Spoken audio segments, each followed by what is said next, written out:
Hello guys, তোমরা কেমন আছো? আশা করি ভালো আছো। আমিও আছি মোটামুটি, এই একটু যাচ্ছিলাম।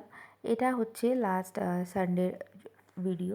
আমরা একটু গেছিলাম বাজারে, টুকটাক সানডে করে সময় হয় আমাকেই বেরাতে হয় বাজারে, কারণ আমার হাজব্যান্ড অনেক কিছু বোঝে না, কোনটা নিতে হবে না হবে। আমি থাকলে সুবিধা হয়, যা হয়। তারপরে অনেক দিন ধরে বোবা টি খাওয়ার খুব ইচ্ছা, বাবল টি যেটা অনেক দিন ধরে ইচ্ছা। তো এখানে গভর্নমেন্ট বলে একটা শপ আছে, ওখানে নিলাম। বিভিন্ন রকম ফ্লেভার্সের আছে, আমি হ্যাজেলনাট ফ্লেভারের নিলাম। তো যা আনি সেটা তো ছেলে তো মারপিট করে আমার সাথে, ও খাবেই। এটা টাইপ অফ চকলেট মিল্কশেক টাইপের, আইসক্রিম টাইসক্রিম দিয়ে বানানো। তারপরে ছোটোবেলা থেকেই আমি ওকে একটা জিনিস দিই, সেটা হচ্ছে ড্রাই ফ্রুটস রোস্ট করে গুঁড়ো করে রেখে দিই এয়ারটাইট কন্টেনারে। ওটা আমি দুধের বা ছোটোবেলায় সেরেলাকের সাথে খাওয়াতাম, এখন দুধ কলা মিল্কশেকের বানানা শেক করে দিই, ওটাই খাওয়াই সকালবেলা। আর তারপরে টুকটাক অনেক কাজই ছিল আমার। জামাকাপড় ভাঁজ করা, যেটা হচ্ছে সবথেকে কঠিন কাজ। আমার আলসামও লাগে আমার এই কাজটা করতে। তারপর আমার হাজব্যান্ড মাছ এনেছে বড় সাইজের, কি একটা যেন মাছ। ওকে মাছওয়ালা না, সব কিছুই উল্টোপাল্টা মাছ ধরিয়ে রাখে। এখানকার মাছ একটু সমুদ্রের মাছটা বেশি চলে সাউথে।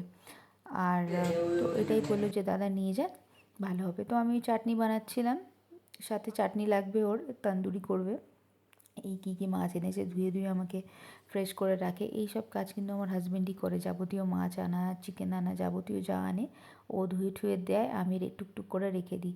শুধু এই কাজই নয়, আমার অনেক কাজই করে, যেমন মাঝে মাঝে ঘর ঝাড় দিতে ইচ্ছা করে না আমার, ঘর মুছতে ইচ্ছা করে না, শরীরটা দেয় না, তখন কিন্তু ওকে বলতে হয় না, সব কিছু করে দেয়। ইভেন রাতেও যা যা খাবারের বাসন টাসন থাকে আমি তো ধুয়েই রাখি, বাট ও যেগুলো খায় ওগুলো কিন্তু সেগুলো করে রেখে দেয়। ও কখনোই কিচেন একদম কাজ ছেড়ে রাখে না। ভালো, এইসব দিক খুব ভালো কোয়ালিটি। তো আমি এই রাতে ছেলেকে খাওয়াবো ডিনার একটু, তার মধ্যে আমার হেয়ার টোনারও বানাবো।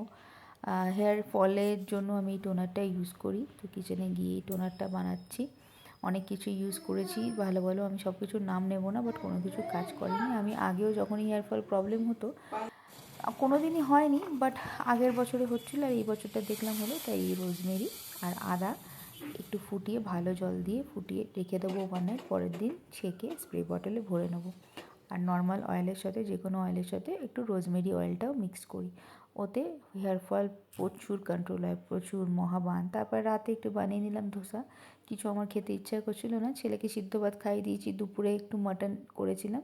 এই রাতে স্কিন কেয়ার করে ঘুমিয়ে পড়লাম।